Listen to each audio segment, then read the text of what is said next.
Baltimore, 2005. A group of middle school students wait for their teacher to show up for homeroom. She never arrives. The police find her car abandoned near the inner harbor, driver's side door wide open, a faint trace of blood on the handle. The neighborhood mourns, assuming she's another victim of the city's rising violence. But whispers grow. No family steps forward, no childhood photos exist, and her apartment contains no trace of a past. She's gone. Again. Before we get into the case file, just a quick note. If stories of hidden motives, dead ends, and unexpected turns are your thing, make sure you're subscribed. Hit the bell so the next mystery finds you first. Now, let's open the file. Miss Camille Rhodes, a dedicated teacher in Baltimore's East Side, is beloved by her students and seen as a stabilizing force in a neighborhood battling crime and poverty. But she carries a hidden identity. Once an undercover narcotics detective who faked her death after a botched operation against a violent drug syndicate. Now, years later, the same syndicate has resurfaced, stronger, smarter, and more ruthless. When Camille vanishes, old case files are reopened, and her double life comes to light. A former partner turned bitter detective, her grieving students, and the syndicate itself all collide in a desperate search for truth. The rain-slicked streets of East Baltimore shimmered under the weak glow of corner street lamps, trash swirling in the gutter like restless ghosts. A metro bus hissed to a stop, releasing a handful of weary passengers, heads ducked against the wind. But the school windows still glowed. Inside Dunbar Middle, Miss Camille Rhodes was finishing her lesson plans for Monday. She leaned over her desk, neat handwriting stretching across the chalkboard. Civil rights era, stories of resistance. Her students adored her. She spoke to them like their lives mattered, like the world outside wasn't always stacked against them. But Camille moved through her days with quiet discipline, never volunteering stories about her past, never inviting colleagues over, never slipping. Until Friday night. She was supposed to meet another teacher for drinks after grading, but never showed. By Saturday morning, her silver Toyota Corolla was discovered near the inner harbor, door ajar, faint blood on the handle, keys still dangling from the ignition. The police report was thin. Possible carjacking. Baltimore saw dozens a week, but Detective Marcus Vance didn't buy it. He hadn't seen Camille Rhodes in years. Not since she went into the wind in 1999. Back then, she was Officer Camille Rivers, his partner in narcotics. They'd gone undercover together, deep into the Larkin Syndicate, a drug ring that controlled the flow of heroin up and down the I-95 corridor. The night everything went wrong, Camille had been declared dead. Her body was never recovered, but blood at the scene, her shredded badge, and the fire in the row house explosion had been enough for the department to close the book. Yet here she was, alive, teaching kids, under a new name. And now she'd vanished again. Marcus leaned on the hood of his unmarked car, staring at the Corolla as uniforms milled around. A young officer bagged the keys. "Looks like a jacking gone bad," he said, too casual. Marcus shook his head. "No. This isn't random." He bent down, studying the streak of blood. It was small, deliberate, almost like someone had wanted it seen. "Then what?" the officer asked. Marcus didn't answer. Instead, his eyes drifted to the inner harbor water, black and rippling. Monday morning at Dunbar Middle was chaos. Students crowded the hallway, whispering, worried. "Ms. Rhodes ain't coming back," one boy muttered, too loud. "You don't know that," another snapped. Principal Harris tried to calm them, but his voice was thin.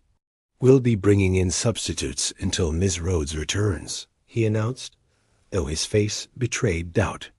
One student, 13-year-old Jada Monroe, sat stone still at her desk. She was the one Ms. Rhodes always pushed hardest, telling her she could be more than what the block expected. Jada had once asked about her teacher's family, But Ms. Rhodes had only smiled sadly. "Sometimes family ain't blood," she'd said. Now Jada's mind raced. Ms. Rhodes was more than just a teacher. She was hiding something. Jada could feel it. Detective Vance requested the case personally. The brass raised eyebrows. "Why you care about a missing schoolteacher?" his captain asked. "Because she isn't just a teacher," Marcus replied flatly. He didn't explain more. Not about the past, not about the lies. At her apartment, Marcus found what he expected. Nothing personal.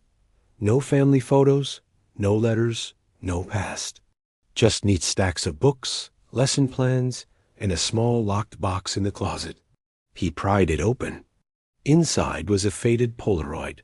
2 young officers in street clothes, arms around each other. Himself and Camille. On the back, written in her sharp handwriting, "Don't forget who we were." Marcus sat heavily on the bed, heart pounding. What the hell were you planning, Camille? Meanwhile, across the city, in a boarded-up row house off North Avenue, 3 men sat around a scarred table. The smell of burnt heroin foil hung in the air. "She's alive," the one called Deacon said, tapping ash into a can. "The teacher, Rhodes, but she ain't Rhodes, she's Rivers." The room went silent. "That bitch was supposed to be dead," another hissed. Deacon smiled coldly. "Which means she's been hiding. Which means somebody in this city is about to pay." He lit another match, flame reflecting in his eyes. That night, Jada Monroe slipped into Ms. Rhodes' empty classroom. She sat at the desk, rifling through drawers. Most were empty, but in the bottom one she found a notebook filled with neat handwriting. Not lesson plans, surveillance notes. Street corners, license plates, names. Jada's breath caught. Her teacher hadn't just been teaching. She'd been watching. And someone had finally found her.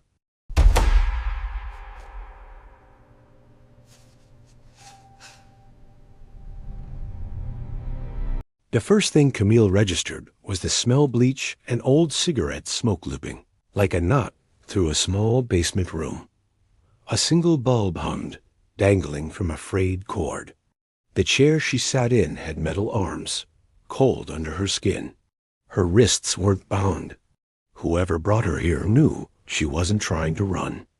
A door scraped open, flooding the room with light from the stairs. The man who stepped through wasn't one of Deacon's young shooters. He moved slower, wearing a bomber jacket, a gold chain tucked beneath a Henley, like he was trying to remember how to look legitimate. He closed the door behind him and leaned against it, studying her face like an old scar. "Officer Rivers," he said, almost tender, like he was saying her name over a headstone. "It took me years to stop checking for you in my rear view." Camille let the name land. She hadn't heard it spoken without contempt since the night of the row house fire. "I'm not a cop anymore. Everyone's something forever," he said. "Even if they hide it." He paused. "You look smaller in person." "Disappointed?" "Not yet." She glanced at the small window near the ceiling. The glass had been painted over ages ago. "You were never a good liar, Deacon." He smiled at her plain voice. "I'm good enough." He shifted, and she caught at the limp he hid when he got angry. The same limp from the night he dragged their informant, Timo, down a narrow staircase while flames licked the ceiling. It had been 20 feet of chaos. By the time she and Marcus got around back, the house was a torch. The city called it a gas leak. The department called her dead. Deacon pulled a chair across from her and sat down. "You made a nice life," he said. "Teacher, that was cute. But you should have stayed dead." She didn't flinch. "You came here to gloat?" "I came here for something you took from me." He leaned forward. "I need my money back." She almost laughed. "You know me better than that." "I do." He tapped his fingers on the metal. "You always kept a ledger. Little details. People never believe the small things can marry you. They think it's always the big sins." She kept her face blank, but her heartbeat kicked.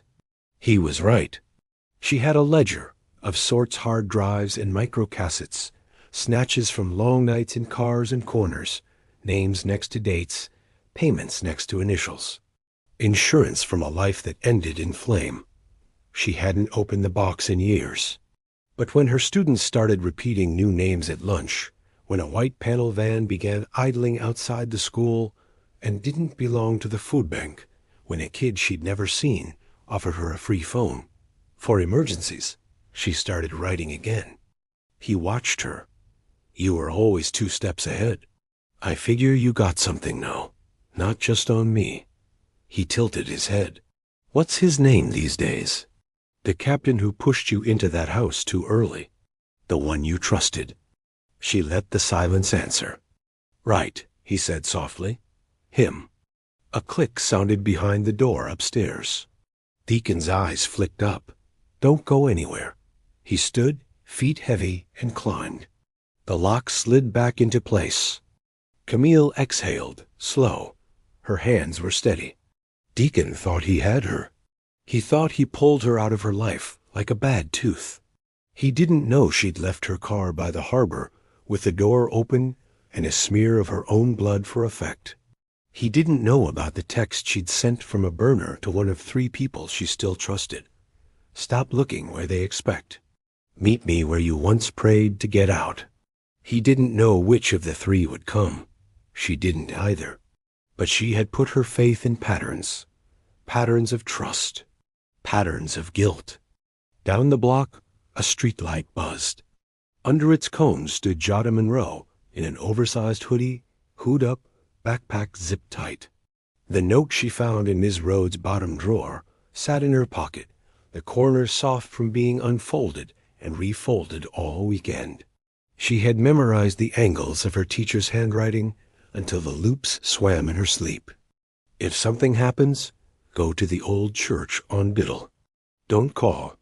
Wait across the street. When you see 2 flashes in the window, count to 30 and come in. If no flashes by dawn, drop this and run.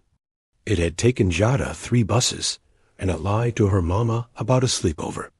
The church was a brick husk with a boarded-up sign that still read New Zion in faded paint.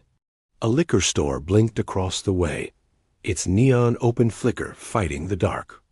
Jada pulled her phone and typed a message to the only adult who might answer without talking her out of this. Detective Vance, it's Jada. Miss Rhodes told me to go to a church on Biddle. I think she's inside. Please don't call my mom. Please don't mess this up. Latched to his steering wheel, eyes on a file strewn across his passenger seat, Marcus Vance felt the vibration against his thigh like a shock. He read the text once, then again. His mouth went dry. Biddle Street. New Zion. He saw his younger self kneeling behind a pew with Camille, whispering through their wires, counting heartbeats as they watched money change hands in the balcony above. He remembered the wood polish and the light through colored glass and how out-of-place sign looked in a holy room. He started the engine. He didn't tell his captain. He didn't tell dispatch. He didn't ask for backup. He thought about all the times he'd done those right. Official steps and watched files vanish, witnesses disappear, warrants go cold. He turned off his radio. He drove. The church's windows were dark. Marcus killed his headlights half a block away and coasted to a stop. He saw a small figure on the corner, pulling her hood tight against the wind, chin tucked down like she was trying to hide from grown-up danger with a teenage tactic. Jada, he said softly, stepping out. She whirled, fear braiding with relief. You came. You shouldn't be here. I know, she said. But she left notes like surveillance notes. In her desk, names. She knew somebody was after her. She knew. Jada stopped. Her voice wobbled. She pushed her nails into her palm, hard enough to leave crescents. She ain't just missing, is she? Marcus looked at the church. No. What is this? Who is she? Someone who saved my life, he said, and might save yours. He led her to the liquor store and nodded at the clerk, an older man who looked like he'd seen kids like Jada come in with the wrong kind of secret before. 2 waters, Marcus said, sliding a bill across the counter. We'll be outside, all right? You see anyone else, you call this number. He scribbled his personal cell on a lottery slip. The clerk's eyes flicked from Marcus to Jada and back, measuring if this was trouble wrapped in kindness or kindness wrapped in trouble. He took the number and nodded. They took the waters to the sidewalk. The church bulked against the night. Jada watched the windows. Did you get her text? She asked. What text? She told me 2 flashes. He felt something unstick in his chest. She told me to meet her where I once prayed to get out, he said. This is the only place that fit. He scanned the facade, the boarded windows, the small square panes high up under the eaves. He remembered the balcony, the booth where a choir director used to count hymns. He waited. Far away, a siren gobbled. The night held its breath. Then, suddenly, 2 quick flashes, there and gone in an upstairs square. Jada grabbed his sleeve. That was it. That was it. Marcus exhaled, a sound like a prayer. Count, he said. They counted together, whispering down from 30, mouths dry, words small puffs of air. On 1, they crossed the street. The side door of the church was pried but wedged.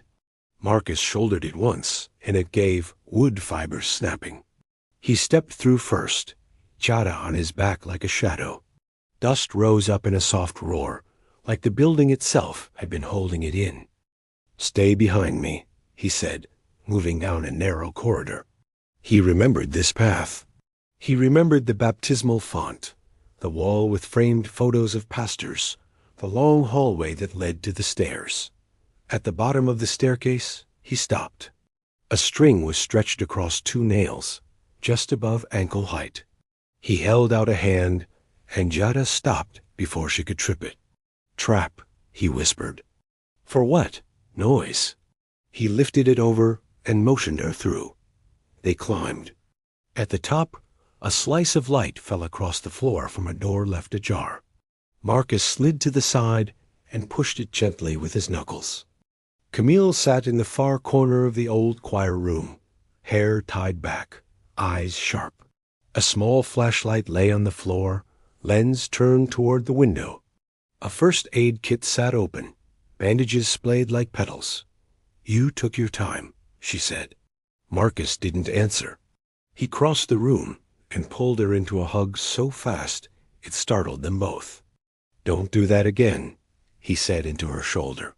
He stepped back and looked at her. You look smaller. She smiled. Disappointed? Not yet. Jada hovered in the doorway, feeling for the first time in days like she wasn't falling. Camille's gaze found her. Hey, little soldier. Jada's throat closed.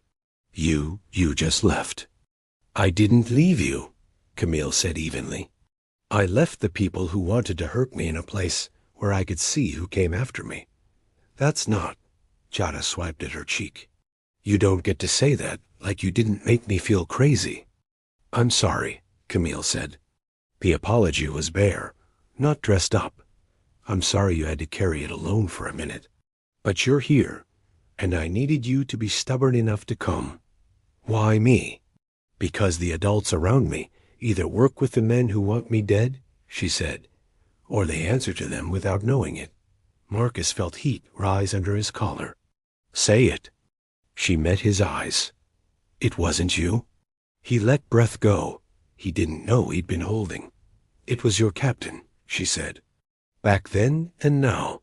He fed Deacon our surveillance, our drop times, our safe houses. He called it managing chaos. He took cash to keep the numbers down on paper. He let a few disappear to make a few disappear forever. Do you have him? Marcus asked. I have his voice, she said, tapping the first aid kit. She lifted a stained roll of gauze, then a second, and a small hard plastic case. Inside was a microcassette recorder with a cracked face. He used to practice speeches before pressers. He'd pace and talk and forget I was in the corner typing. He admitted the whole strategy on a tape once after a raid ended with a boy dead. I shouldn't have kept it, but the world kept teaching me to. Marcus stared at the recorder like it was a newborn. Is there a copy? Yes. She looked at Chada. I hid it somewhere nobody would search. Under the loose brick behind your auditorium, wrapped in a cafeteria hairnet, because nobody ever touches those. Chada blinked. That's nasty. It kept it safe. Footsteps creaked in the hallway. The three of them went still. Marcus drew his pistol, holding it low, safety off. Camille slid the recorder into her waistband. A voice called from the stairwell, drawling like it belonged there. You know, when my phone pinged in this neighborhood, I figured it was a tech issue, the voice said. But then, Vance, I saw your car a block away with the headlights off. And when a cat plays mouse, he thinks he's a fox. Captain Ernest Pullman stepped into the doorway, heavy, well-fed, a man whose suits wore him. He didn't bother with his gun. Two uniformed officers flanked him, guns drawn already, faces closed down. Chada inhaled hard through her nose and swallowed like she was putting her fear behind her tongue. Pullman smiled like a man on a stage. Lord's house, he said, spreading his hands. Shame to make arrests here, but the optics might even help me look at me, saving the city from rogue elements. Turn around and leave, Marcus said, voice flat. See? Pullman cocked his head at the uniforms, defiant. He clicked his tongue. I always liked you, Vance. Too loyal to quit, too proud to play. I kept you close to keep an eye on you, because I knew one day that old partner of yours would drift back. He let his eyes rest on Camille. You look smaller.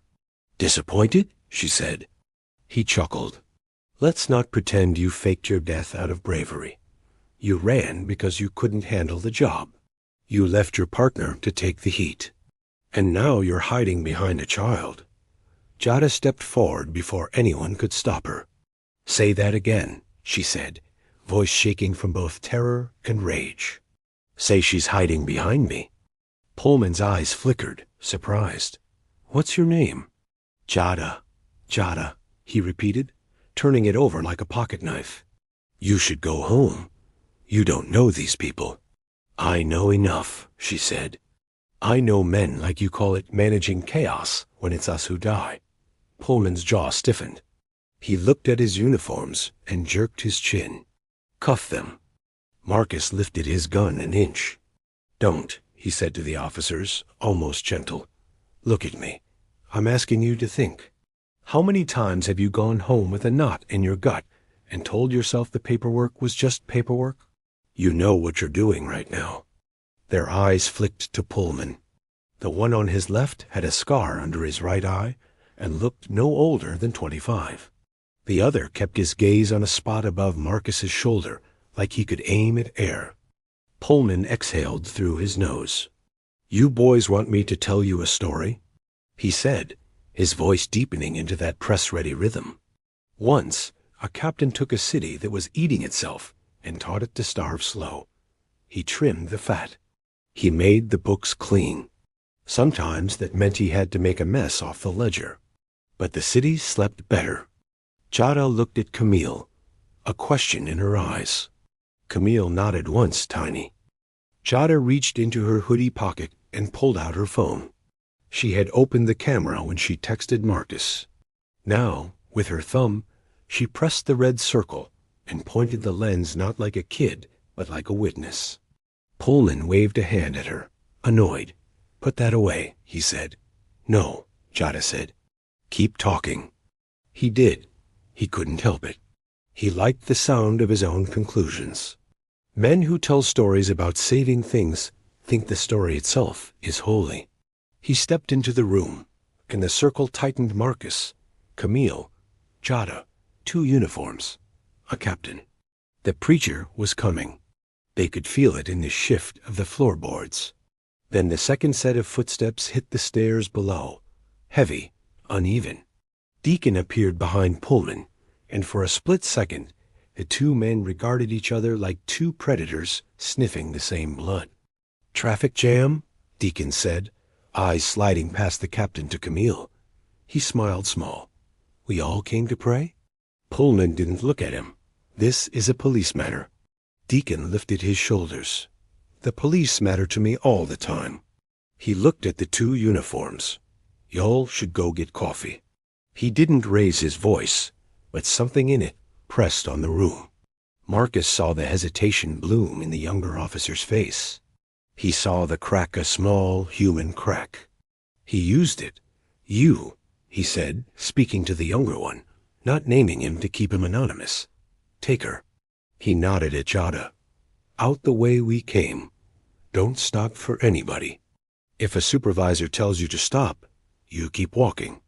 The officer looked at Pullman, then at his friend. The friend shook his head minutely, afraid of the paperwork this would become. Jada moved, trusting Marcus in a bone-deep way she couldn't understand. The officer slid sideways, creating a line of exit. Pullman took a step to block, and Camille moved without thinking, like she had on 1,000 corners a quick pivot, a hip check no one but another cop would recognize. And suddenly Pullman's shoulder hit the door frame with a thud. "Go," Marcus said. Jada went. The younger officer went with her, jaw tight, the lizard brain trying to make him run, and the good part of him choosing to walk, like he had a right to be brave. Pullman recovered in a rush. He turned on Marcus, face folding into something ugly and personal. "You're done." "Been done," Marcus said. Deacon, almost bored, reached into his jacket and pulled a pistol, small and black as a hole. "Enough speeches," he said. He didn't point it at Marcus or Camille. He pointed it at Pullman. "You cost me more men than she did," he said. "You sold me time like time was cheap." He tilted his head. "And you never paid me back." For a breath stretch, the world held. Then sound tore it wide. More footsteps on the stairs. Shouts from outside, the clerk yelling, a siren blooming closer. Deacon twisted under Marcus, angry strength in his shoulders. "You always were loyal," he spat.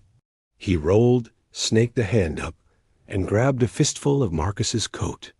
In the grapple, Marcus saw a pale line on Deacon's forearm, old and jagged, from that night in the row house. He had given himself the limp to earn pity. The limp had given him angles. Camille slid across the floor, grabbed Deacon's wrist, and bent his thumb back until his grip loosened. She pushed her knee into his neck and held him there. The move efficient, but careful enough pressure to control, not enough to kill. "Look at me," she said. He did. "You remember Timo?" She asked, her voice barely more than breath. "He was 19. He gave us names because he wanted his little sister to make it to 20. She leaned down. "You dragged him by the ankle like trash." Her voice went darker. "I kept a piece of you that night." Deacon sneered, but she saw the flash fear, old and stupid. The older uniform finally remembered his training and shouted, "Hands! Show me hands!" At everyone like he had walked in on a fight at a barbecue. He didn't know where to aim. He was, Marcus knew, one more human being in a machine that misnamed things. Marcus held his hands up an inch. "We're under control," he said. "The captain is down. He needs Amy's. This man is under arrest." He nodded at Deacon. Sirens sobbed up against the curb. Boots made the stairwell shake. The church filled with bodies and noise. In the confusion, Jada and the younger officer got to the street. A night hit them cold and clear. The officer kept his hand open and flat at his side, like he was showing he was harmless, even as he guided a child through chaos. Jada looked at his face. "You didn't have to help me," she said. He swallowed. "Maybe I did." She wanted to cry, but she held it together, proud of herself for a thing no one gets a medal for. Inside, medics pressed pads against Pullman's chest. He stared at the ceiling like the old saints in the stained glass had let him down.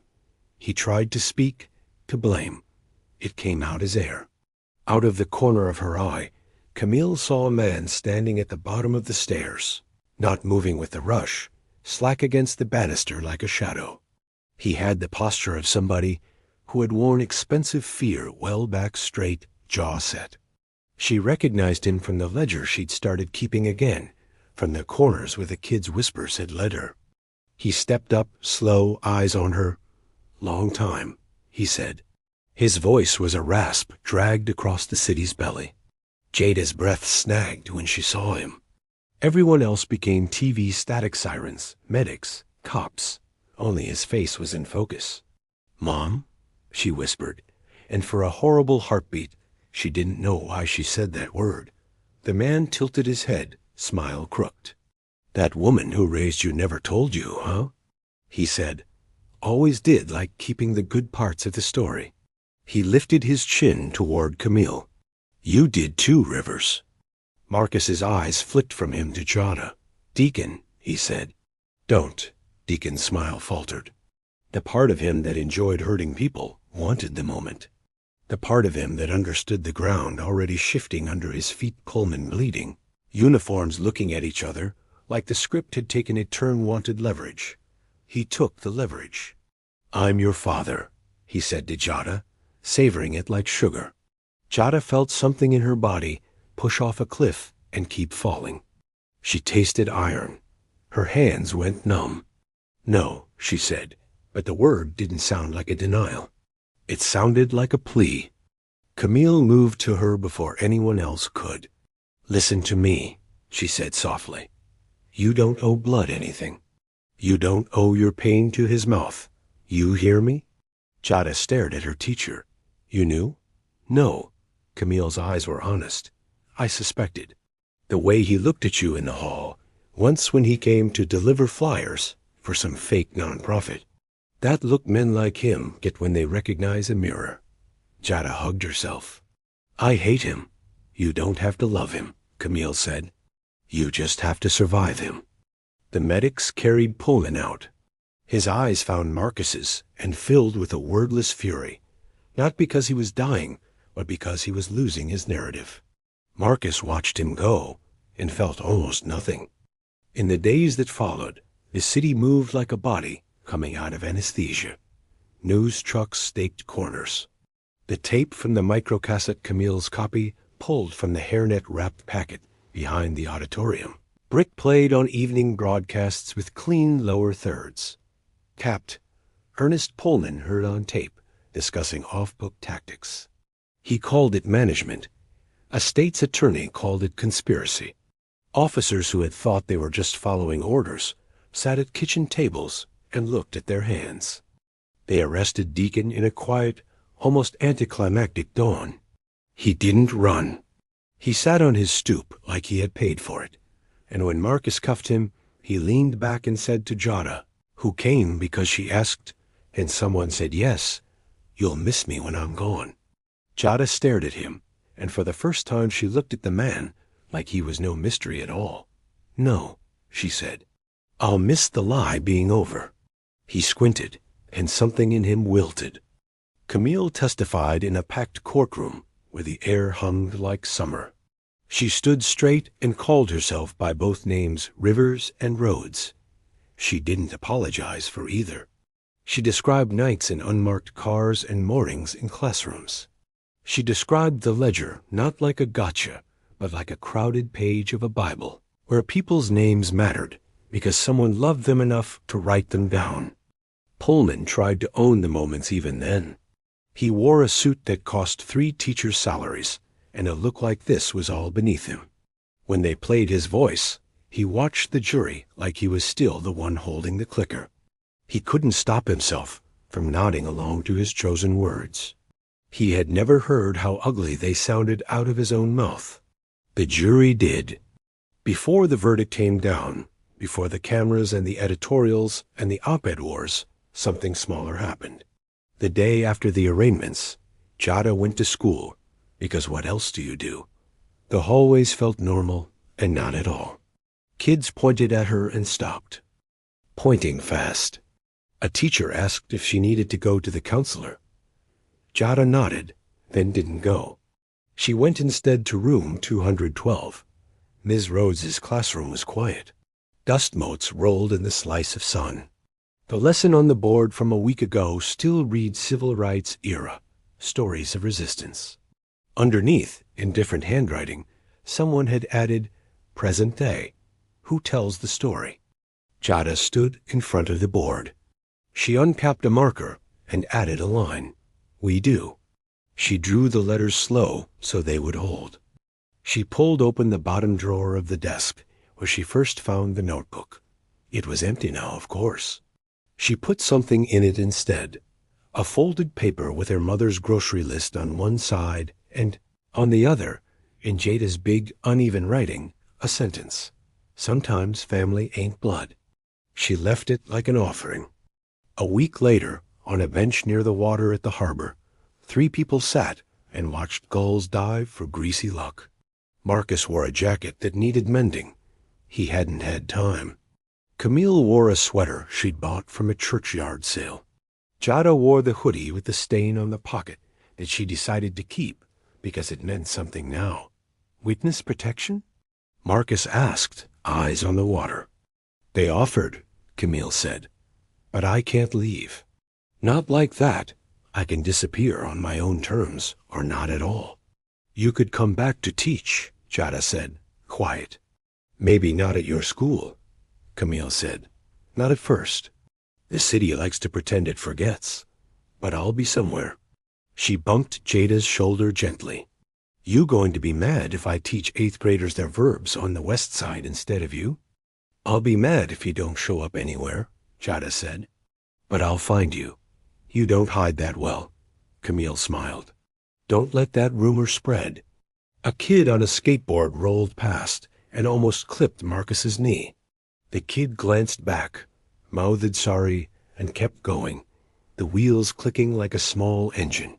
You forgive me? Marcus asked, still looking at the water, fully aware that the question had too many directions. For what? Camille said. For not seeing it then. For not seeing that he was selling us out. For letting you be dead for 6 years in my head. She was quiet long enough that he looked at her. He saw the city reflected in her eyes, the scratch, the light, the shape of things new and old.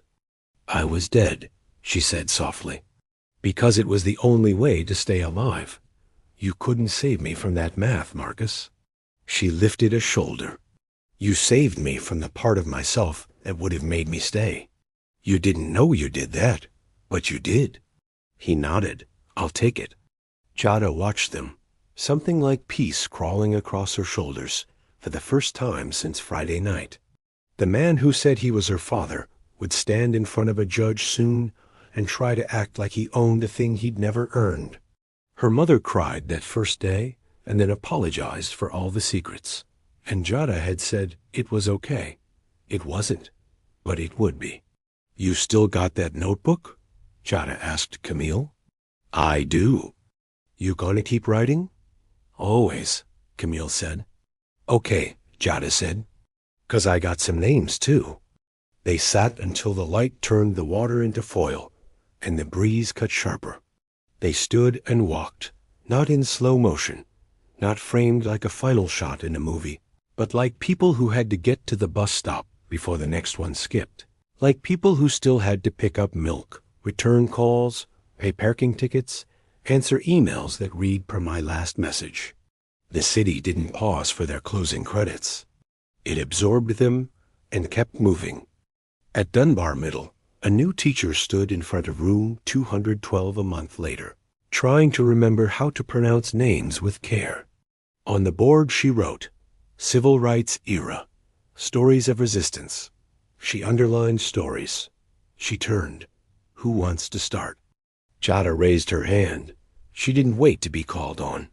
She stood and started talking, words clear, not asking permission to own them. She started not with the famous names, not with the ones on posters. She started with a woman who had 2 names and kept them both, and the people who almost lost her twice and didn't. In a courthouse with cracked floors polished every morning by a man who loved the way things could shine even when they were broken. A judge read out a list of charges and a room listened. A captain looked at his hands and finally saw them. A man called Deacon stared out a window at a sliver of sky and tried to make it small. In a small apartment on the west side, a woman who had once been a teacher, once been a cop, once been dead and alive at the same time, sat at a table and opened a fresh notebook. She wrote the date at the top like a promise, and then she wrote a name. Not a criminal, the first of her new students.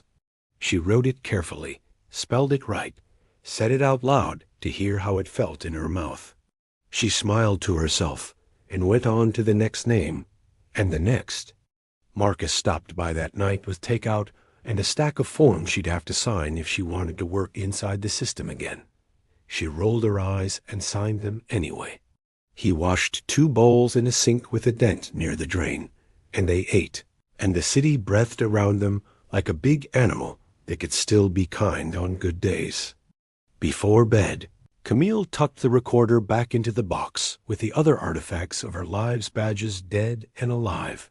The Polaroid of 2 street clothes officers with their heads thrown back, laughing at something they'd both already forgotten. A dignity she saved for herself to spend later. She closed the box and slid it under her bed. On her knitstand was a folded piece of paper. She unfolded it and read Jada's clumsy, brave sentence one more time. She left it there, not as a talisman, but as a reminder of a simple, complicated truth. Sometimes family ain't blood. Outside, a siren wailed and faded. Somewhere, a bus sighed. Somewhere else, a kid who had almost fallen didn't. Somewhere else, the ledger of a city got another small correct entry. Camille turned off the light. The room went quiet in that way. Rooms go quiet in cities full of soft sounds you learn to love. She lay back and let the ceiling hold her gaze until her eyes slid closed. In her dreams, chalk dust drifted like snow, and all the names stayed on the board all night, nobody erasing them to make room for the next lesson. In the morning, she would write more. She slept. The city turned over and pulled the blanket up. And for the first time in a long time, the ending didn't feel like a door slamming. It felt like a lock clicking open from the inside.